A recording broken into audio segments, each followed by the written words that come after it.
தேவன் எப்படி ஒருவரை நிபந்தனை இல்லாமல் நேசிக்கிறார், ரைட்? எப்படி அவர் ஃபங்க்ஷன் பண்ணுகிறார் என்கிற அறிவு இல்லாதவர்கள் அநேகர் தேவனை விட்டு தானாகவே உயிராப்பட்டாங்க. தேவன் எந்த அளவுக்கு எங்களை நேசிக்கிறார் அந்த அன்பை சந்தேகிக்கிறவர்கள் யாரு? வார்த்தையை பற்றி அறிவில்லாதவர். அவர் சொன்ன நல்வார்த்தையில் எல்லாம் ஒரு வார்த்தையும் தவறவில்லை. அப்போ அவர் சொன்ன தீமையான வார்த்தை ஒன்றும் நிறைவேறவில்லை. யாருக்கு? சத்தியத்தை சரியாக அறிந்தவர்களுக்கு.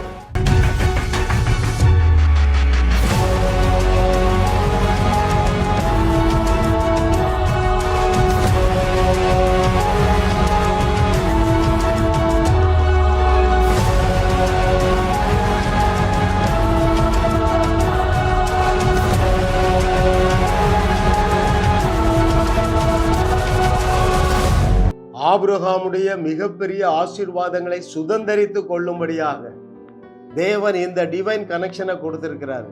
உனக்கு என்னோடு கனெக்ஷன் பாருங்க. இந்த செய்தி மூலமாக இயேசு கிறிஸ்து செய்தவைகளையும் செய்து அதைவிட பெரிய அற்புதங்களையும் செய்யத்தக்கதாக தேவன் இந்த தேவரக கனெக்ஷனை கொடுத்திருக்கிறார். தொடர்ந்து என்னுடைய செய்தியை கேளுங்கள். நீங்கள் வாழுவீர்கள், அநேகருடைய வாழ்வை நீங்கள் புதுப்பிப்பீர்கள், வையகத்தையும் வாழ வைப்பீர்கள். 183வது அவருடைய அனந்த ஞானம் பாருங்கள். உன் அக்கிரமத்தின் நிமித்தம் அவர் சலிப்பு அடைவதில்லை. மிக முக்கியமான சத்தியத்தை ஆவியானவர் கற்றுத்தரப்போகிறார் பாருங்களேன். அநேக தேவனுடைய அந்த சிஸ்டத்தை குறித்து அறிவில்லாமல் தேவன் எப்படி ஒருவரை நிபந்தனை இல்லாமல் நேசிக்கிறார், ரைட்? எப்படி அவர் ஃபங்க்ஷன் பண்ணுகிறார் என்கிற அறிவு இல்லாதவர்கள் அநேகர் தேவனை விட்டு தானாகவே உயிரா பண்ணிட்டாங்க. ஏன் தெரியுமா? என்னுடைய அக்கிரமத்தின் நிமித்தம் என்னை அவர் நேசிக்க முடியாது, நான் பாவம் செய்கிறேன், என்னுடைய கீழ்ப்படிதலிலே குறைவு இருக்கிறது, அவருக்கு என்ன பிடிக்காதுங்கிற பொய்யை நம்ப வச்சுட்டான். குட் நியூஸ் என்ன தெரியுமாங்க? யூதர்கள் அந்த நாட்களில வனாந்திரத்துல வரும்பொழுது அவனுக்கு வெளிப்பாடு வருதுங்க. யாருக்கு? பிலேயாமுக்கு. என்ன சொல்றாரு வாசிப்போமா? அங்க எண்ணாகமத்தின் புஸ்தகம் 23வது அதிகாரம் 20வது வசனம். The book of Numbers chapter 23 verse 20 I shall read for you. அவர் யாக்கோபிலே அக்கிரமத்தை காண்கிறதும் இல்லை, இஸ்ரவேலிலே குற்றம் பார்க்கிறதும் இல்லை. எத்தனை பேர் கவனிக்கிறீங்க? ஹலோ, ஹல்லேலூயா. ஏன் தெரியுமா? அது யாக்கோபின் வம்சம், அது ஆபிரகாமுடைய சந்ததி, அதிலே அவர் குற்றம் பார்க்கிறது இல்லை. எத்தனாகிய யாக்கோபின் சந்ததி, அதிலே அவர் குற்றம் பார்க்கிறது இல்லை. ஏன்? எத்தனை இடத்திலேயே குற்றம் பார்க்கலையே. எத்தனை பேர் புரியுதுங்க? இஸ்ரவேல் என்று சொன்னால் யாக்கோபு, அவன் எத்தன், அவனிடத்திலும் குற்றம் பார்க்கிறது இல்லை, அவனுடைய சந்ததியினிடத்திலும் குற்றம் பார்க்கிறது இல்லை. ஹல்லேலூயா, ஹல்லேலூயா. கர்த்தரை தெய்வமாக கொண்ட நாம் பாக்கியவான்கள். ஏன் தெரியுமாங்க? இதுல ஒரு சீக்ரெட் நான் சொல்லித்தரேன். இந்த ஆபிரகாம், ஈசாக்கு, யாக்கோபு, அப்புறம் அந்த எகிப்திலிருந்து புறப்பட்டு வந்தார்கள லட்சக்கணக்கான ஜனங்கள், அவர்களிலே தேவன் குற்றம் பார்க்கிறது இல்லை. ஆமென். ஏன்? தேவனால் தெரிந்து கொள்ளப்பட்ட ஜாதி. That's very important. எதனால அவரிடத்துல குற்றம் பார்க்கிறதுல? அந்த சந்ததி தேவனால் தெரிந்து கொள். இதுக்கு மேல என்னங்க ஸ்டேட்டஸ் வேணும்? ஹல்லேலூயா. ஓ thank you Lord for your goodness. ஓ அநேகர் நீங்க ஏன் உங்க விசுவாசத்துல பலவீனமா இருக்கிறீங்க தெரியுமா? ஏன் நீங்க உங்களுக்குள்ள ஒரு உற்சாகம் இல்லை தெரியுமா? பயங்கரமான பொய்யை ஏதோ ஒரு பாஸ்டர் மூலமா நீங்க நம்பிட்டே இருக்கீங்க. என்ன பொய்யை நம்புறீங்க? தேவனால் என்னை நேசிக்க முடியாது, ஏனென்றால் என்னுடைய முழங்கால் தேயவில்லை, ஏனென்றால் நான் சரியாக வேதத்தை படிக்கல, ஏனென்றால் நான் சரியாக இதை செய்யல அதை செய்யல. ஐயா, only one thing is enough. ஒரே ஒரு காரியம். ஏன் அவர் யாக்கோபிலே அக்கிரமத்தை காண்கிறதில்லை, ஏன் இஸ்ரவேலில குற்றம் பார்க்கிறது இல்லைன்னா, அது ஒரு கம்யூனிட்டி, தேவனால் தெரிந்து கொள்ளப்பட்ட ஒரு சமுதாயம். அதே போலதான் நீங்க ரட்சிப்பு என்கிற ஒரு வட்டத்துக்குள்ள வந்துட்டீங்களே, ஒப்பற்ற சால்வேஷன். ஐயா, அந்த சால்வேஷனுக்கு ஒப்பானது ஒன்றுமே இல்லை. ரட்சிக்கப்பட்ட ஜனமே, உனக்கு ஒப்பானவன் யார்? ஏனென்றால் உன்னிடத்தில் அக்கிரமத்தை தேவன் பார்க்கிறதும் இல்லை, உன்னுடைய குற்றத்தை அவர் பார்க்கிறதும் இல்லை. பல வசனங்கள்ல நம்ம பார்க்க போறோம். இந்த ட்ரூத்தை நீங்க அறிஞ்சீங்கன்னா குற்ற உணர்வு அடைய மாட்டீங்க, அவருடைய அன்பை சந்தேகிக்க மாட்டீர்கள். எனக்கு பிரியமான தேவர்களே, ரட்சிக்கப்பட்ட அந்த ஸ்டேட்டஸ் எந்த ஸ்டேட்டஸ்ங்க? You are gods. You are gods. மற்றவருடைய பாவங்களை மன்னிக்கும்படியாக தேவன் உன்னை கரம் பிடித்திருக்கிறாரு. உன் பாவத்தை அவர் பாப்பாரா? ஹல்லேலூயா, thank you Lord. ஐயா, இந்த மேலானவைகளை நீங்கள் சிந்திக்கும் பொழுது அவருடைய அன்பிலே நீங்கள் திளைப்பீர்கள், அவரோடு ஐக்கியமா இருப்பீங்க. பாவ எண்ணத்திலிருந்து நீங்கள் வெளியே வருவீர்கள். பாவ எண்ணத்திலிருந்து வெளியே வந்துட்டா பாவம் செய்ய எங்கெங்க எண்ணம் வரும்? எத்தனை பேரு புரியுதுங்க? ஆனாலும் விழுந்து போன உலகத்திலே தேவன் நம்முடைய ஆவி மனுஷனை பெர்ஃபெக்டட் ஆக்கி, நீ செய்கிற பாவத்துல உன்னுடைய ஆவி மனுஷன் கரைப்படாதபடி அதை சீல் வச்சுட்டாரு. எபேசியர் 1:13, எபேசியர் 1:6 ஒழுங்கா படிங்க. ஹல்லேலூயா, thank you Lord for your goodness. What a loving daddy. Oh, thank you master. பாருங்க, தேவனை புரிந்தவர்கள் வேதத்துல இந்த தப்பை செய்ய மாட்டாங்க. எந்த தப்பை? ஆண்டவரை சந்தேகிக்க மாட்டாங்க, அவருடைய அன்பை சந்தேகிக்க மாட்டாங்க, அவருடைய சூப்பர் நேச்சுரல் பவரை சந்தேகிக்க மாட்டாங்க. தேவன் எந்த அளவுக்கு எங்களை நேசிக்கிறார், அந்த அன்பை சந்தேகிக்கிறவர்கள் யாரு? வார்த்தையை பற்றி அறிவில்லாதவர்கள். பிரியமான தேவர்களே, பாருங்கள், இது எங்க ஆரம்பிச்சதுங்க இந்த பிரச்சனை? நேத்து முந்தானத்து இல்லைங்க, ஏதேன் தோட்டத்துல ஆரம்பிச்சு. நாங்க ஒரு அக்கிரமம் பண்ணிட்டோம். என்ன செஞ்சிட்டோம்? புசிக்க கூடாது என்று சொன்ன கனியை பூசிட்டோம். அவர் எங்களை வெறுத்துட்டாரு, அவரால் எங்க நேசிக்க முடியாது. ரைட்? ஓடி ஒளிந்து கொண்டாரு. அருமையான தேவர்களே, நம்ம ரைட் ஆர் நாட்? ஏனையா அவர்கள் ஓடி ஒளிந்தார்கள்? ஏனென்றால் ஆண்டவர் சலிப்படைஞ்சிட்டாருப்பா. நாங்க பாவம் செஞ்சிட்டோம், சே இப்படி பண்ணிட்டாங்களே. ஐயா, அவர் ஒருபோதும் அப்படி சலிப்படைகிற தேவன் அல்ல. நீ ரட்சிக்கப்பட்டு 40 வருஷம் ஆச்சு, ஒவ்வொரு நாளும் பாவம் செஞ்சிரா. பாவம் இல்லைன்னா என்ன கூப்பிடு, நான் பாவமே செய்யலைன்னா என்ன கூப்பிடு. அருமையான தேவர்களே, நீங்கள் செய்கிற பாவங்கள் உங்களுடைய மாம்சத்துல தான் செய்ய முடியும், உங்களுடைய எண்ணங்களில தான் செய்ய முடியும், ஆவியிலே செய்ய முடியாது. ரைட்? அப்ப நீங்க மாம்சத்திலேயோ எண்ணத்திலேயோ ஒரு பாவம் செய்யறீங்க, தினந்தோறும் நானும் செய்யறேன், நீங்களும் செய்யறீங்க. அவரு சலிப்பு அடைஞ்சா யோசித்து பாருங்க. நமக்கு பாவம் இல்லை என்போமானால் நம்மை நாமே வஞ்சிக்கிறவர்.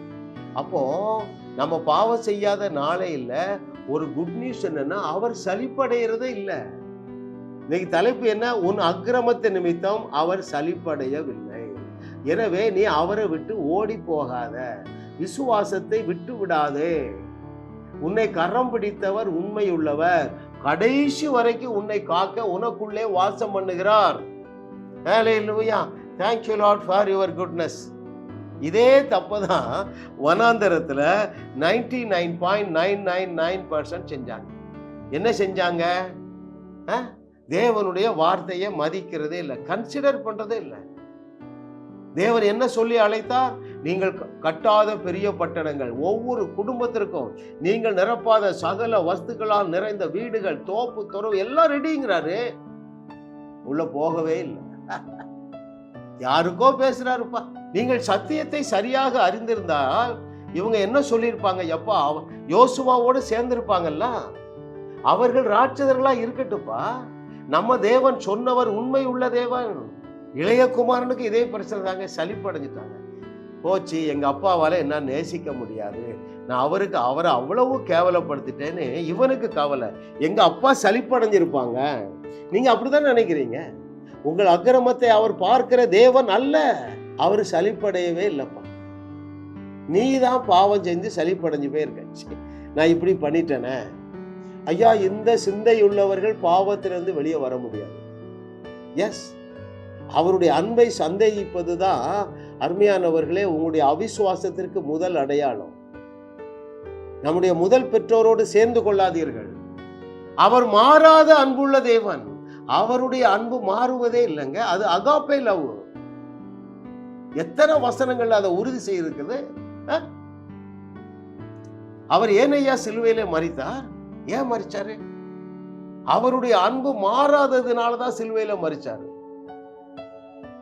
மோசே வாங்கிட்டான் இல்ல, இந்த ஒரு காரோ பைக்கோ வாங்கினா ஃபைனான்ஸ் கம்பெனிக்காரன் ஒரு 100 கண்டிஷன் எழுதியிருப்பான். அது சின்னதா எழுதியிருப்பான், கடுகளவு எழுதியிருப்பான். வாசிக்கிறதுக்கு அவங்களுக்கு நேரமும் கிடையாது. 100 கையெழுத்து போட்டாச்சு. அவன் என்னத்தை எழுதினாலும் தெரியாது. கடைசியில் டியூ கட்டாத நாளில் காரை எடுத்துட்டு போயிடும். அந்த அளவுக்கு அவங்கள்ட்ட எழுதி வாங்கிட்டான். சரிங்களா? அதே போல மோசே, அவன் எல்லாரும் என்ன சொல்லிட்டாங்க? இஸ்ரவேல் ஜனங்க, எப்பா அவர் என்ன சொன்னாலும் நாங்க கேட்டுறோம்ட்டாங்க. கட்டளையெல்லாம் கொடுத்துட்டாரு. ஒருத்தன் கூட கீழ்ப்படிய முடியல. அவருடைய அன்பு என்ன செஞ்சு பாருங்களேன். அது அந்த அன்பு சலிப்படையாத அன்பு, சோர்ந்து போகாத அன்பு. அது அகாப்பே அன்பு, அன்சேஞ்சிங் லவ், டிவைன் லவ். என்ன செஞ்சது? என்ன பிரச்சனை? நியாயப்பிரமாணமும் கட்டளை தானே பிரச்சனை. அதுதானே. நீ தைரியமா என்கிட்ட வரமனுங்க, நான் என்ன செஞ்சிடறேன்? என் குமாரனையே பலியாக்கி அந்த நியாயப்பிரமாண கட்டளைகளை மீறுகிறதுனால பெற்றுக்கொள்ள வேண்டிய உச்சபட்ச தண்டனை ஆகிய மரண தண்டனையை, அது எப்படி தூக்கு கயிறுல தொங்குனா சன பொழுதுல உயிர் போயிருங்க, அப்படி அல்ல. நாட்கணக்காக அவரை வதைத்து முழுவதும் பகல் முழுவதும் சிலுவையில நிந்தை, அவமானம். ஏன்? நீ வெட்கப்படாத ஒரு வாழ்க்கை வாழ வேண்டும் என்பதற்காக உன்னுடைய வெட்கத்தையும் அக்கிரமத்தையும் சுமந்து தீர்த்து மரணத்தையும் ருசி பார்த்தார பையன். அவர் சலிப்படைஞ்சிருவாரா? சலிப்படையவே மாட்டார் அருமையானவர்களே. அதனாலதான் வேதம் சொல்லுது, நீ எப்பா நீதிமான் 7 நேரம் விழுந்தாலும் அவன் திரும்ப எழுந்திருப்பான். 1 மணி நேரத்திற்கு 7 தப்பு பண்ணாலும் நான் சலிப்படைய மாட்டேன் என்பதுதானே அதனுடைய பொருள். ஹல்லேலூயா. அருமையான தேவர்களே, என்னுடைய செய்தியை நீங்கள் தொடர்ந்து கேளுங்கள். அநேக பாவத்திலிருந்து வெளியே வருவீர்கள். ஆனாலும் விழுந்து போன இந்த உலகத்திலே உங்களுடைய கீழ்ப்படிதலிலே குறைவு இல்லாமல் இருக்காது. ஆனாலும் உங்களுடைய கீழ்ப்படிதலிலே குறைவு இருக்கும் பொழுதும் உங்களுக்காக மரித்த இயேசு கிறிஸ்துவின் நாமத்தினால சொல்லுகிற, அவர் உங்களை குறித்து சந்தோஷமாய் இருக்கிறாரே தவிர சலிப்படையவில்லை. இவன் இப்படி பண்ணிட்டானே. அவர் அப்படி சலிப்படைகிற தேவனாக இருந்தால் ஒருவரையும் எடுத்து பயன்படுத்தி இருக்க முடியாது. ஆபிரகாமை ஆசீர்வதிக்க முடியுமா? எத்தனை காரியத்திலங்க அவன் கீழ்ப்படியல. உறவினர்கள் ஒருவரையும் அழைத்து கொள்ள வரக்கூடாதுங்கிறாரு. அவன் லோத்தை அழைச்சிட்டு வரான். எப்பா ஆபிரகாம், நீ கீழ்ப்படியல, போ, உன் மேல வச்சிருக்கிற ஆசீர்வாதத்தெல்லாம் கேன்சல் பண்ணிட்டு அப்படியே சொன்னாரு. சாராள்கிட்ட டைரக்டா பேசுறாரு. சாராள் மூலமா உனக்கு சந்ததி வருங்கிறாரு. ஆகார் இடத்துல சேர்றா, நீ வேசித்தனம் பண்ணிட்டா, I cancel all the blessing அப்படியே சொன்னாரு. I cancel all the plans upon you அப்படியே சொன்னாரு. ஐயா, அவர் சலிப்படைகிறதே இல்லப்பா. இதை அறிஞ்சிருந்தான் பாருங்க, ஆட்டு இடைய தூள் கிளப்பிட்டான். என்ன சொல்லிட்டான்? உம்மா நான் ஒரு சேனைக்குள் பாய்வேன், ஏனென்றால் என்னை குறித்து நீர் திருப்தியா இருக்கிறீர் என்பதை அறிஞ்சிருக்கிறேன். நீர் சலிப்படையல. நான் குப்பா சுப்பா விபச்சாரம் பண்ணுவேன், மற்றவனை மனைவிய இச்சிக்கலங்க. இச்சித்தாலே பாவம். அப்போ நியாயப்பிரமாண காலங்க. அவன் மனைவியை இச்சித்தது மாத்திரம் இல்லைங்க, அவ கூட விபச்சாரம் பண்ணான். அப்பொழுதும் தேவன் சலிப்படையவில்லை. ஏன் தெரியுமா? அவன் விசுவாசத்துல பலவீனமா இருக்கலப்பா. அவன் சோர்ந்து போகவில்லை. தன்னுடைய தேவனுடைய அன்பை குறித்து அவனுக்கு அசைக்க முடியாத நம்பிக்கை இருந்தது. ஹல்லேலூயா. ஓ, thank you Lord for your goodness. What a loving daddy. ஆவியானவரே, உமக்கு நன்றி அப்பா. சகல சத்தியத்திற்குள்ளேயும் எங்களை நடத்துகிற பரிசுத்த ஆவியானவரே, உமக்கு நன்றி நன்றி நன்றி நன்றி. உங்கள் அக்கிரமத்தின் நிமித்தமோ உங்களுடைய பாவங்களின் நிமித்தமோ அவர் சலிப்படையவே மாட்டார் என்பதை டெமான்ஸ்ட்ரேட் பண்ணுவதற்கு தானே நல்ல தகப்பன் கதையை சொன்னாரு. திரும்ப வீட்டுக்கு வரான், மன்னிப்பு கேட்டு வீட்டு வாசல பெருக்கி அங்கே படுத்து விடுவோன்ட்டு வரான். வேலைக்காரனா வச்சுக்கிடுங்கன்னு சொல்ற வரான். அப்பா சலிப்படைஞ்சிருந்தா பார்த்துட்டே இருக்க மாட்டாரே? என் மகன் எப்போ வருவானே பார்த்து கொண்டே இருக்க மாட்டானே? எனக்கு அவன் கீழ்ப்படியல, 10 கட்டளைகளை மீறிட்டான், விபச்சாரத்துல விழுந்துட்டான், இனி எனக்கு இவன் வேண்டாம்.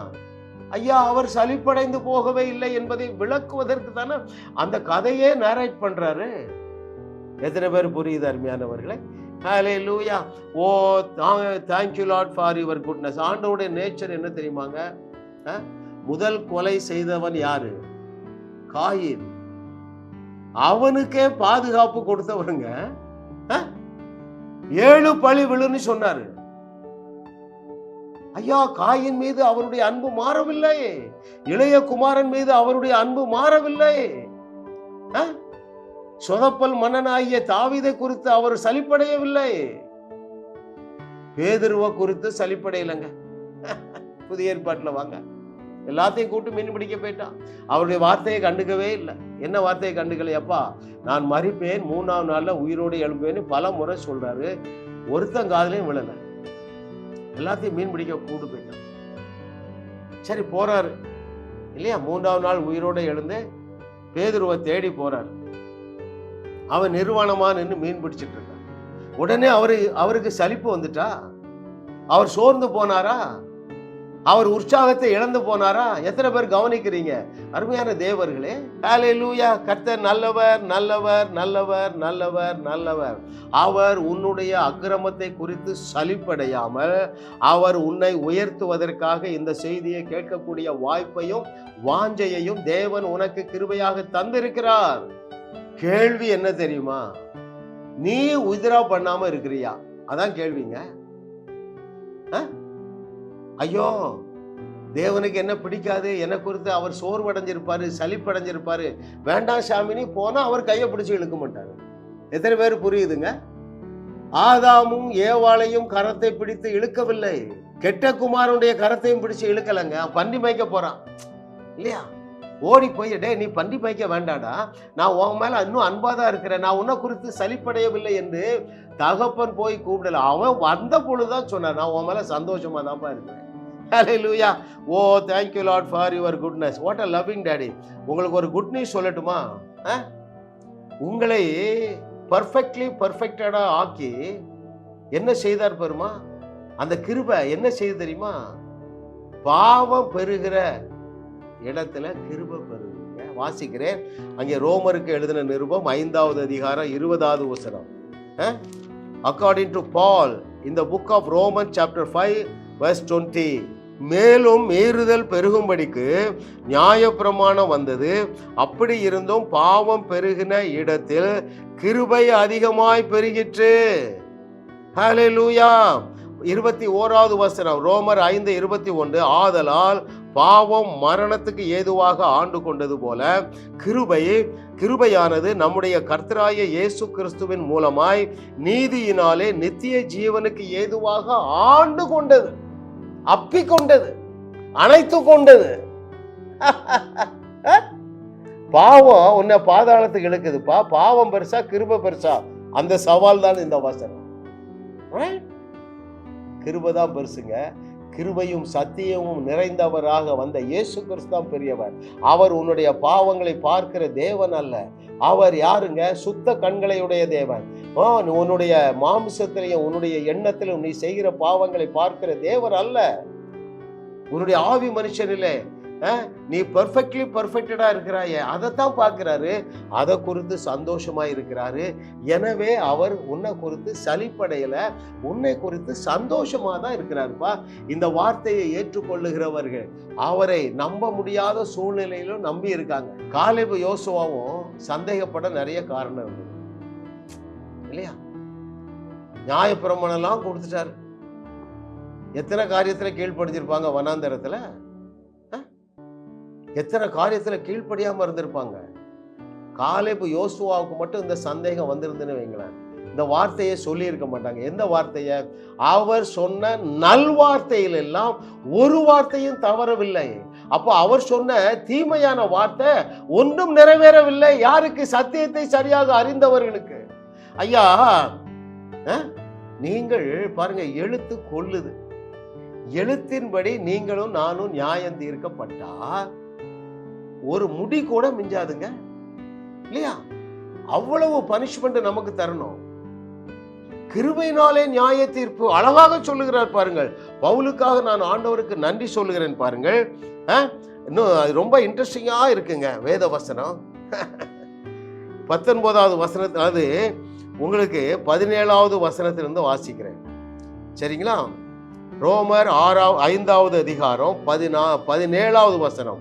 அல்லாமலும் ஒருவனுடைய மீறுதலினாலே அந்த ஒருவன் மூலமாய் மரணம் ஆண்டு கொண்டிருக்க கிருபையின் பரிபூரணத்தையும் நீதியின் ஈவின் பரிபூரணத்தையும் பெறுகிறவர்கள் இயேசு கிறிஸ்து என்னும் ஒருவராலே ஜீவனை அடைந்து ஆளுவார்கள் என்பது அதிக நிச்சயமாமே. சிம்பிளா நான் சொல்லட்டா, பாவம் வந்தது நம்முடைய ஆதாம் மூலமாக, கிருபை வந்தது, அதாவது பாதுகாப்பு வந்தது 2ஆம் ஆதாமாகிய இயேசு கிறிஸ்துவினால. எது பெருசுன்னு நீ டிசைட் பண்ணிக்க. ஆதாம் செய்த பாவம் அல்லங்க, தேவன் நமக்கு தந்திருக்கிற கிருபை அதை விட 10,000 மடங்கு பெருசு. இன்னும் வாசிப்போம் 18வது வசனம், ரோமர் 5:18. ஆகையால் ஒரே மீறுதலினாலே எல்லா மனுஷருக்கும் ஆக்கினைக்கு ஏதுவான தீர்ப்பு உண்டானது போல ஒரே நீதியினாலே எல்லா மனுஷருக்கும் ஜீவனை அளிக்கும் நீதிக்கு ஏதுவான தீர்ப்பு உண்டாயிற்று. அறிந்து கொள்ளுங்கள் அருமையானவர்களே, நீங்க செய்த பாவங்களால நீங்க பாவிகள் கிடையாதுங்க. நம்முடைய முதல் பெற்றோர் செய்த பாவத்தினால்தான் நம்ம பாவிகளானோம். அதே போல நம்முடைய மூத்த சகோதரன் செய்த புண்ணியத்தினால நான் நீதிமான் ஆக்கப்பட்டு இருக்கிறேன். Hallelujah. Oh, thank you Lord for your goodness. What a loving daddy. ஐயா, அவருடைய அறிவு அனந்த, அவருடைய ஞானம் அனந்த ஞானங்க. நம்மளால என்ன செய்ய முடியாது, ஃபைண்ட் அவுட் பண்ணவே முடியாது. பவுல் அழகா எழுதுறாரு பாருங்க. எப்ப உங்கள் மீறுதலினால நீங்க பாவிகள் ஆகல, ஆதாமுக்கு பிறந்ததுனால நீங்க பாவிகள். இப்பொழுது ஏசப்பாவுக்கு தேவனுக்கு பிறந்துட்டீங்க. எனவே உங்களுடைய அக்கிரமங்களை தேவன் கண்டுகொள்ளுகிறது இல்லை. எனவே அவர் உன்னை குறித்து சலிப்படைவதில்லை. ஹல்லேலூயா. உன்கிட்ட ஒரு பழுதும் இல்லப்பா. உன்னை தகுதிப்படுத்தினது உன்னுடைய கிரியை கிடையாது. உன்னை பாவியாக்கினது எப்படி உன்னுடைய கிரியைகளினால் அல்லையோ, அதே போல உன்னை நீதிமான் ஆக்கினதும் உன்னுடைய கிரியையினால் அல்ல, அவருடைய கிரியை. என்ன கிரியை? சிலுவையிலே மரித்து அடக்கம் பண்ணப்பட்டு 3ஆம் நாள்ல உயிரோடு எழுந்து உன்னை குடியிருக்கிற கோயிலாக தெரிந்து கொண்டாரே, உனக்குள்ள என்னவாக இருக்கிறார்?